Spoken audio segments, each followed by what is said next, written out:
あなたはなぜ生きているのか。この単純な問いに真正面から答えられる人間が果たしてどれほどいるだろうか。私は思う。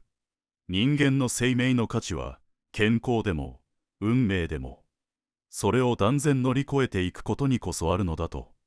運命に流されて生きるのではない。病に心を明け渡してしまうのでもない。ただ力強く尊く前を向いて生きる。それが人間として最も価値ある姿ではないか。これから私は命を懸けて体得した人生をまことに輝かせるための7つの真理を語ろう。年齢など関係ない。いつからだって自分の人生は取り戻せるのだから。第一章、価値は乗り越えの中にある。人は皆できることなら苦しまずに生きたいと願う。穏やかで波風のない毎日を求めるのはごく自然なことかもしれない。だが私に言わせれば、そこには生命の進化は宿らない。人間の価値とは安楽の中にはない。苦しみや困難に真正面から立ち向かい、それを断然乗り越える意志と行動の中にこそあるのだ。私はこれまでの人生で幾度も厳しい現実に向き合ってきた。その度に逃げるという選択肢を捨てて、超えるという覚悟を抱いて歩んできた。なぜなら、越えた先にしか見えない景色があるからだ。自分という人間の尊さはそこにしか現れない。あなたの目の前にあるその壁もまた、あなたの中に眠る力を呼び覚ますために、今そこにあるんだ。人間は、超えることでしか目覚めない。これは私が命を懸けて体得した真理だ。苦しみや困難はあなたを壊すためにあるのではない。それはあなたの中に秘められた力を引き出し、本来のあなたを覚醒させるために現れる人生からの試練なのだ。なぜ自分に、なぜ今こんなことが、と思う気持ちはわかる。だが、その問いに答えを探すのは無意味だ。本当に問うべきは、私はこれをどう超えるか。この一点に尽きる。私も、そうして何度も立ち上がってきた。超えるたびに、自分という存在が明確になり、魂に一本の芯が通るような感覚を得た。あなたにも、その力は確かにある。超える覚悟を持てば、運命は道を開き始める。それが、生きるということなのだ。人間は、超えるという行為を通してしか、自らの命の意味を実感することはできない。私は、幾度となく厳しい現実に突き落とされてきた。その度に、自分に問いかけた。なぜここに立たされているのか、と。そして、その答えはいつも同じだった。ここを超えることで、私は私になるのだ、と。逃げることもできた。責任を放り出し、心を閉ざすこともできた。だが私は、あえて超える道を選んだ。その先にしか、本物の自分がいなかったからだ。超えるという行為は、痛みを伴う。だがその痛みは、あなたの魂を磨く砥石となる。あなたが今、超えるべきものは何か。それがどんなに大きく、重く見えたとしても、あなたが、超えよう、と思った瞬間から、それはすでに、過去になり始めている。だから恐れるな。あなたには、それを超えるだけの価値がある。命とは、超え続ける意志そのものなのだ。第2章、赤玉神は運命を切り開く力。人生は、心の姿勢一つでいかようにも変わる。この言葉を、私は体験として骨の髄まで知っている。かつての私は、運命を恨み、不満ばかり抱えていた。他人や環境のせいにして、目の前の現実から逃げていた。だが、どれだけ外を責めても、何も変わらなかった。ある日、ふと気づいたのだ。すべては、自分の内側から始まっている。と。赤玉神とは、運命に対して胸を張る力である。失敗しても、批判されても、それでもなお、自らの歩みに責任を持とうとする姿勢なのだ。私はその日から、心の持ち方を根本から変えた。すると不思議なことに、周囲の景色までもが変わっていった。運命は、私の赤玉心にこうし始めたのだ。あなたもまた、まず心の向きを変えなさい。赤玉の火を灯すことで、人生は動き出すのだ。赤玉心とは、表面的な前向きさではない。それは、人生を自らの手で切り開こうとする、揺るぎない決意のことだ。私はこれまで、幾度となく逆風の中を歩んできた。夢が砕け、信じた人に裏切られ、身も心も疲弊した日々もあった。だが、その度に私は心に問うた。このまま倒れるのか、それとも立ち上がるのか、と。赤玉心は、心の奥から湧き上がる、立ち向かう力、である。現実が冷たくても、周囲が断り返してくれなくても、それでもなお、自分の人生を信じ抜く姿勢こそが、運命を変える鍵なのだ。私はその力を得てから、人生が一変した。何もかもが簡単になったわけではない。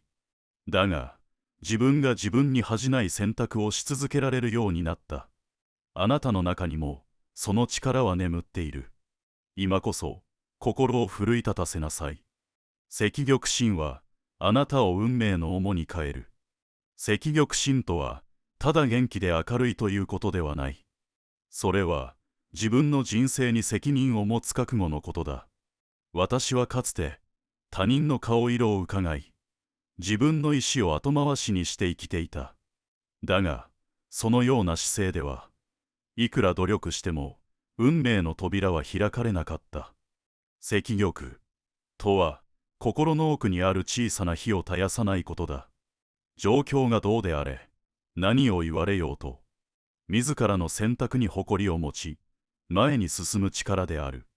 私は、傷つきながらも選んだその一歩で、何度も道を切り開いてきた。その度に、自分の中にある芯が太くなっていった。赤玉心を持つ者は、運命の流れを変えられる。なぜならその心が、世界に向かってこう宣言しているからだ。私は生きることを諦めていない。と。あなたもまた、その心を育てなさい。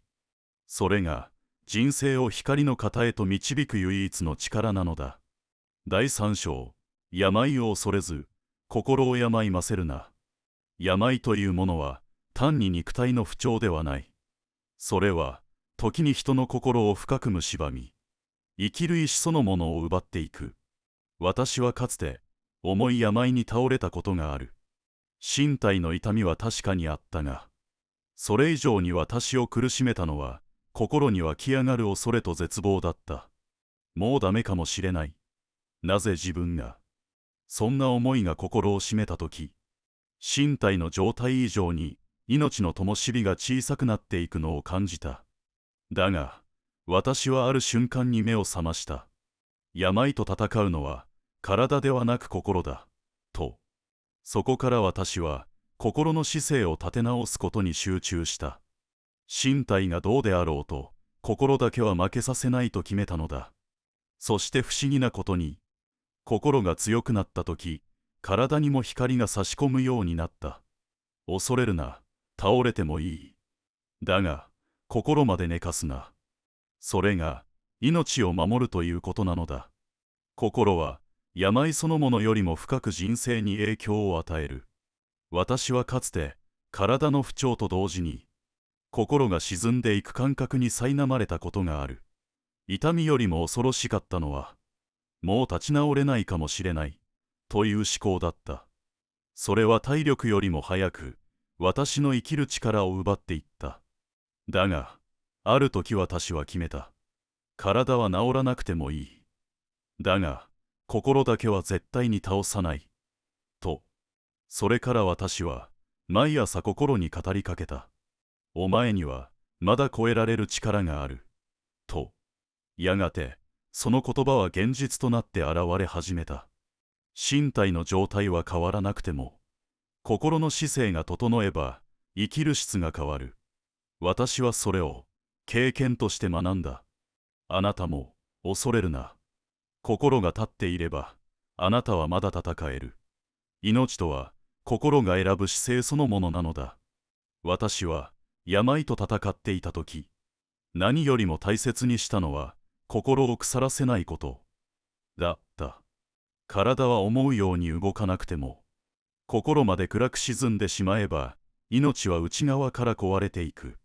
だから私は、どんなに苦しくても、一日の中に一つでも光を見つけるように努めた。感謝できること、笑えたこと、呼吸できること、それらを心に積み重ねて、毎日を越えていった。ある日、ふと気づいた。痛みはあるが、生きている感覚がある。と。それこそが、私が命を守り抜いた証だった。心は、あなたの中にある最後の砦だ。それを守るために、希望という光を絶やしてはならない。涙が出る日があってもいい。前を向けない日があってもいい。だが、心だけは諦めてはいけない。それが、病を越える第一歩になるのだ。第4章、決断は遅らせるほど弱る。決断とは、ただの選択ではない。それは、あなたの人生に責任を持つという意思表明だ。私は、人生の節目で決断を先延ばしにしたとき、心が弱っていくのを実感した。迷えば迷うほど、自信は削られ、やがて、何も選べない自分だけが残っていく。人は、何かを決めなければ進めない。完璧な選択など、どこにも存在しない。だから私はこう考えるようにした。今できる最善を、その場で決めよう。と。決断することには、怖さが伴う。だが、それを恐れていては何も変わらない。決断とは、不確実な未来に対して、自分の意志を刻む行為なのだ。私はそうして、人生を切り開いてきた。選んだ道が正しかったかどうかではなく、選んだことそのものが自分を鍛える機会になる。今、何かを迷っているなら、決めなさい。そして動きなさい。それが、運命を変える第一歩なのだ。私は、何度も人生の分岐点に立たされた。右か左か、進むか戻るか、黙るか語るか。その度に、心は揺れた。だが一つ、確かなことがある。迷い続けることは、決して安全な選択ではないということだ。むしろ、行動を遅らせることが、人生をなまらせ、内なる力を弱めてしまう。決断とは、必ずしも成功を約束するものではない。しかしそれでも、私は決めて動くことを選んできた。なぜなら、決断しない人生には、成長がないからだ。思考だけを積み上げていても、現実は一歩も前に進まない。現実を変えるのは、いつだって行動であり、その行動の起点こそが、決断なのだ。私は、自分の決断の数だけ、強く、そして自由になっていった。あなたにも、その力がある。恐れるな、迷うな。決断したその瞬間から、あなたの人生は動き出す。私はこれまで、無数の決断をしてきた。そのすべてが正しかったわけではない。だが、どの決断にも後悔はない。なぜなら、私が自分の意志で選んだからだ。決断を恐れているとき、人はこう考える。失敗したらどうしよう。正解を選ばなければ。だが、現実に正解などない。選んだ先に、自分で意味を見出していくしかないのだ。私はある時から、こう考えるようになった。決められない時間こそが、人生を曇らせる。と。あなたも迷っているなら、一つだけ覚えておきなさい。決断とは、未来を確定させることではない。未来に責任を持とうとする、勇気ある行為なのだ。だからこそ、誰かに委ねるのではなく、あなた自身が、その手で人生を選び取りなさい。決めるという行為が、あなたを強くする。それが、本当の生き方なのだ。第5章、感謝は運命の潤滑油。感謝というのは、ただ、ありがとう、ということではない。それは、人生に対する姿勢そのものだと私は思っている。私は若い頃、思い通りにいかぬ日々に苛立ち、他人や運命を恨んだこともあった。なぜ自分ばかりがこんな目に、と、心の中は不満と怒りで満ちていた。だがある日、私はこう自問した。感謝を忘れていないか、と。その瞬間から世界が少しずつ変わり始めた。見慣れた景色に美しさを感じ、当たり前の食事にありがたみを覚えた。人間の心は感謝によって温まり、そのぬくもりが冷たく固い運命すら動かしていく。私は今、困難な状況でも、ありがとう、と心の中で唱えるようにしている。それは逃げではない。前を向くための小さな祈りなのだ。感謝とは、運命の流れを整える潤滑油。人生のすべては、感謝の中に輝きを持つのだ。私が感謝の力を本当に理解したのは、人生で最も辛い時期に差し掛かった時だった。何をやってもうまくいかず、人間関係も崩れ、身体まで病み始めた時、私はまるで人生そのものから見放されたように感じていた。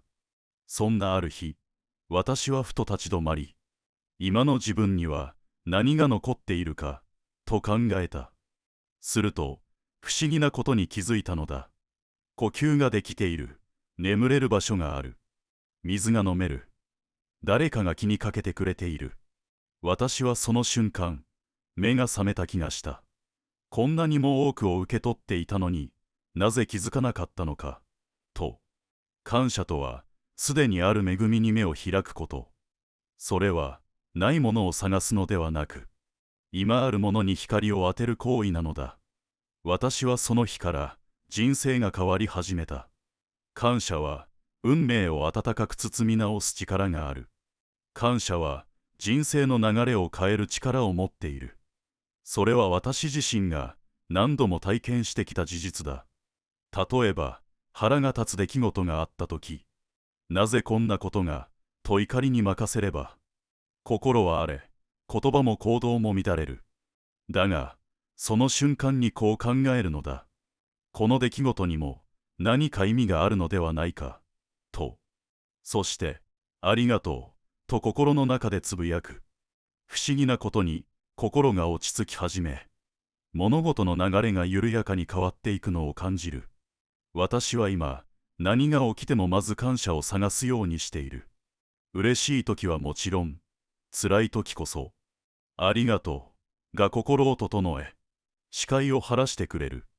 感謝は人生の潤滑油であると同時に、魂を育てる最高の習慣だ。あなたも、今日一日を、ありがとう、で満たしなさい。その心が人生を変える原動力になるのだから。第6章、自由と責任。自由とは、ただ束縛から解き放たれることではない。それは、自らの意志で選び、その選択に責任を持つ力のことだ。私はかつて、自由を好き勝手に生きること、だと思っていた。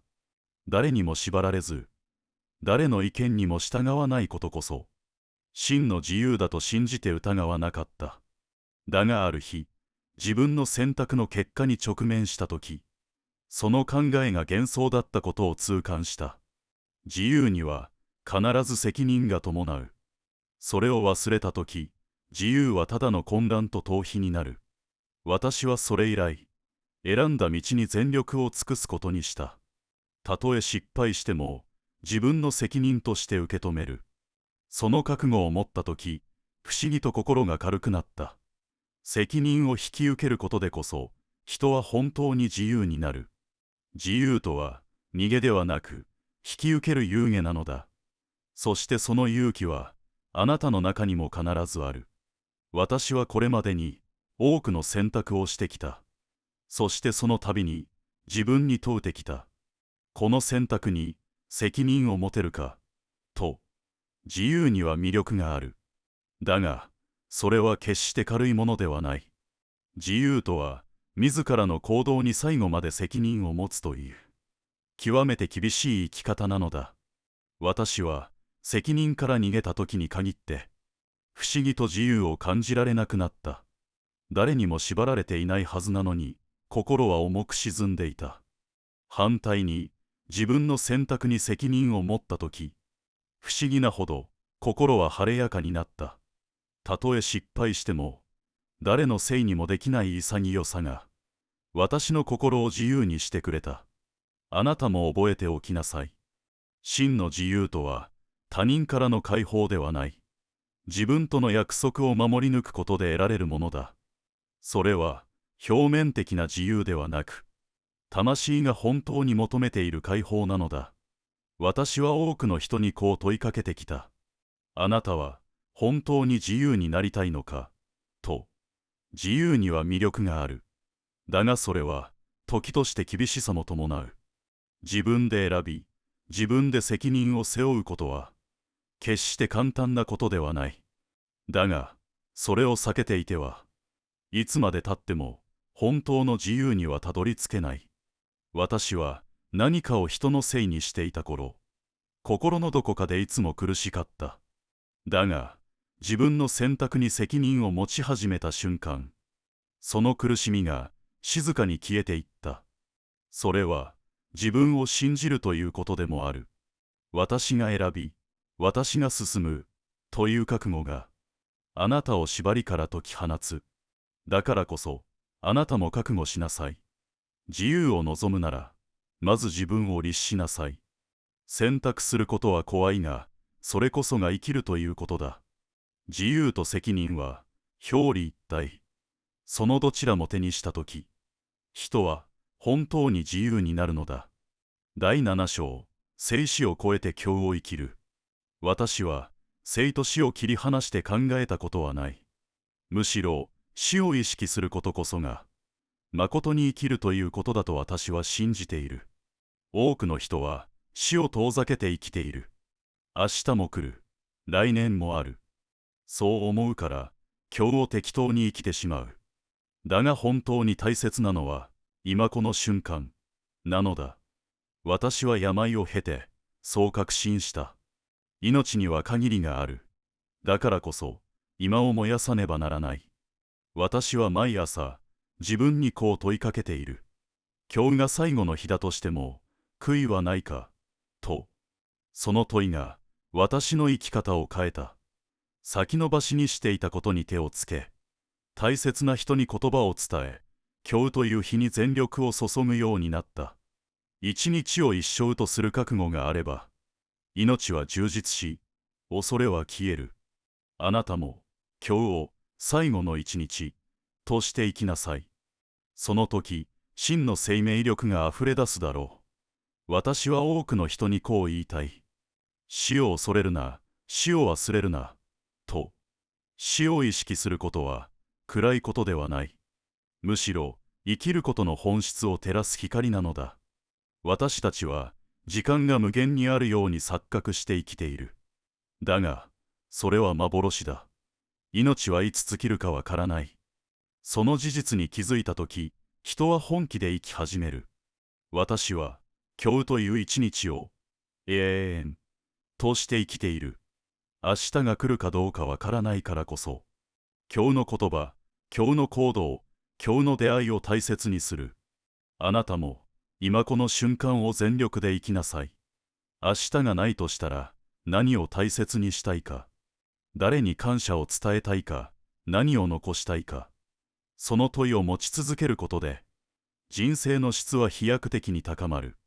生きるとは、ただ時間を過ごすことではない。心を燃やして一瞬を生きることなのだ。私は、生きるとは、今日をいかに燃やすかに尽きると考えている。明日でも、来週でもない。今日こそが命そのものなのだ。ある老人がこう言っていた。生きた年数ではなく、燃やした日数が人生を決める。と、私はこの言葉に深くうなずいた。私は何気ない日常に命を込めるようにしている。歩くときも、話すときも、食べるときも、今ここに生きている、という実感を持って行動する。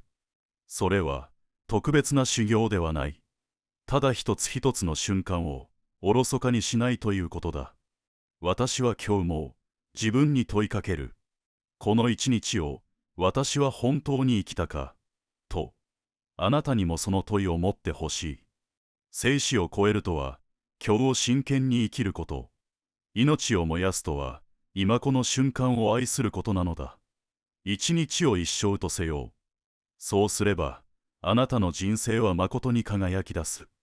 人生とは、ただ生き延びることではない。いかに命を燃やし、意味ある日々を刻むかだと私は信じている。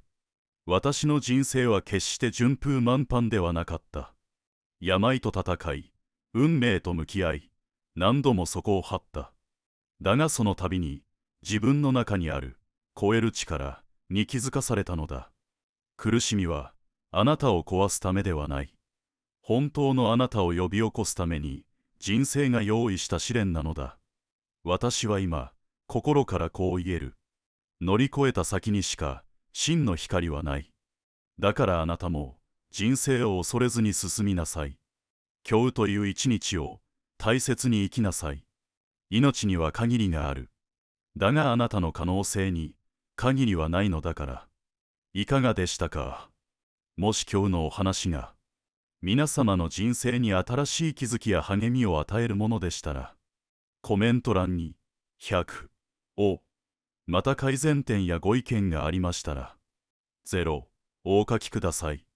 いいね、ボタンとチャンネル登録していただけると、とても励みになるので、ぜひよろしくお願いします。今後も様々な偉人の言葉を配信していきますので、通知をオンにして、次回の配信をお見逃しなきようお願いいたします。偉人の言葉を応援、ご支援してくださる方は、メンバーシップへのご加入をご検討してくださると幸いです。限定動画も配信しているのでぜひご覧ください。本日はご視聴いただき、誠にありがとうございました。